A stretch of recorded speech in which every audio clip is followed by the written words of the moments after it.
Welcome back once again. आज हम अपने इस वीडियो में करेंगे class third English the English channel book का chapter 8 post cards of unity. So let's start the chapter. Visits to new places are not only exciting but also very important. नई जगहों पर यात्रा करना न केवल रोमांचक होता है बल्कि बहुत ज़्यादा इम्पॉर्टेंट महत्वपूर्ण भी होता है। They give us a chance to explore many things. वे हमें कई चीज़ों का पता लगाने का मौका देता है। हमें नई चीज़ों के बारे में पता लगता है जब हम नई नई जगह पर घूमने जाते हैं। Let's read about Ena's visit to Gujarat and what she saw. तो चलिए आइए पढ़ते हैं। एना जो है वो गुजरात की यात्रा के लिए जाती है और वो वहाँ पर क्या क्या देखती है। हेलो नीता, वो अपनी फ्रेंड से बोलती है, Nita I really wish you were here with me in Gujarat. मैं सचमुच चाहती हूँ कि तुम मेरे साथ यहाँ गुजरात में होती। There are so many wonderful things to see. यहाँ पर देखने के लिए बहुत सारी अद्भुत चीज़ें हैं। I am sharing details of some of the places I visited and amazing facts I learned. मैं उन कुछ स्थानों का विवरण साझा कर रही हूँ जहाँ मैंने विजिट किया और कुछ आश्चर्यजनक तथ्यों के बारे में भी सीखा। I must say, I have to say, I am impressed। और मुझे कहना होगा कि मैं बहुत ज़्यादा impressed, प्रभावित हुई। Statue of Unity। This statue of Sardar Vallabhbhai Patel stands proudly in Kevadia, Gujarat. Sardar Vallabh भाई पटेल की यह प्रतिमा गुजरात के केवडिया में शान से खड़ी है। It was build to honour the iron man of India. इसे भारत के लौह पुरुष यानी सरदार वल्लभ भाई पटेल के सम्मान में बनाया गया था। Through his wisdom he was able to unite 562 states ruled by princes to form the Republic of India, and that's how he was given that title। अपनी बुद्धिमत्ता के माध्यम से वह भारत गणराज्य बनाने के लिए राजकुमारों द्वारा शासित 562 राज्यों को एकजुट करने में सक्षम थे और इसी तरह उन्हें ये उपाधि दी गई थी। This statue is the world's tallest at 600 feet और 182 meters। यह मूर्ति दुनिया की सबसे ऊंची 600 फीट या फिर 182 मीटर ऊंची है। The Sardar Sarovar dam on the Narmada river can be seen clearly from the viewing gallery of this gigantic monument. इस विशाल स्मारक की दर्शक गैलरी से नर्मदा नदी के बने सरदार सरोवर बांध को बहुत साफ साफ रूप से यानी स्पष्ट रूप से देखा जा सकता है। Laser light and sound show. A laser light and sound show takes place every evening except on Mondays. सोमवार को छोड़कर हर शाम को एक लेजर लाइट और साउंड शो होता है। The colored lasers light up the statue so beautifully that it looks incredible। रंगीन लेज़र प्रतिमा के इतनी खूबसूरती से रोशन करते हैं, यानी जो स्टैच्यू है उस पर इतने सारे कलरफुल लाइट्स होते हैं कि ये अविश्वसनीय लगती है, इतनी खूबसूरत लगती है।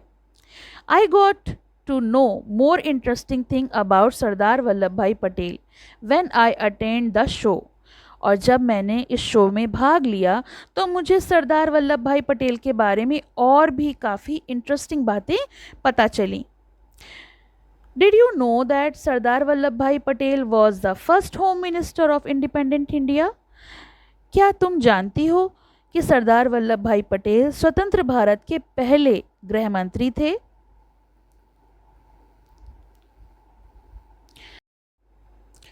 Cactus garden. The Cactus Garden is truly a unique garden at the Statue of Unity site। Statue of Unity site पर Cactus Garden वास्तव में एक अनोखा गार्डन है। There is a huge variety of cacti and succulents। यहाँ पर cacti और succulents की एक विशाल विविधता है। Some exotic one are planted in a greenhouse। कुछ विदेशी पौधों को ग्रीन हाउस में लगाया जाता है क्योंकि वहाँ उनको उसी तरीके का एटमॉस्फेयर चाहिए होता है, इसलिए उन्हें वहाँ प्लांट किया जाता है। They are thorny but have gorgeous colour. ये कांटेदार तो होते हैं लेकिन उनका रंग बहुत सुंदर होता है, गॉर्जियस होता है, very beautiful. There are around 450 species of cacti and succulents in the cactus garden. और यहाँ पर लगभग 450 प्रजातियाँ उपस्थित हैं। नेक्स्ट है butterfly garden. Another equally beautiful garden is the butterfly garden. जितना खूबसूरत कैक्टस गार्डन था उतना ही खूबसूरत बटरफ्लाई गार्डन भी है। Butterfly garden attracts butterflies and is a perfect home for them. ये गार्डन तितलियों को अपनी ओर आकर्षित करता है और उनके लिए एक आइडल होम है, आदर्श घर। Since they feed on the nectar of flowers, there are hundreds of flowering plants that provide them with plenty of food. जैसा कि हम जानते हैं कि तितलियों को फूलों के रस पर भोजन करना पसंद है, इसलिए सैकड़ों फूल वाले पौधे जो उन्हें भरपूर भोजन प्रदान करते हैं यहाँ पर मौजूद हैं। The garden harbors more than 70 species of butterflies.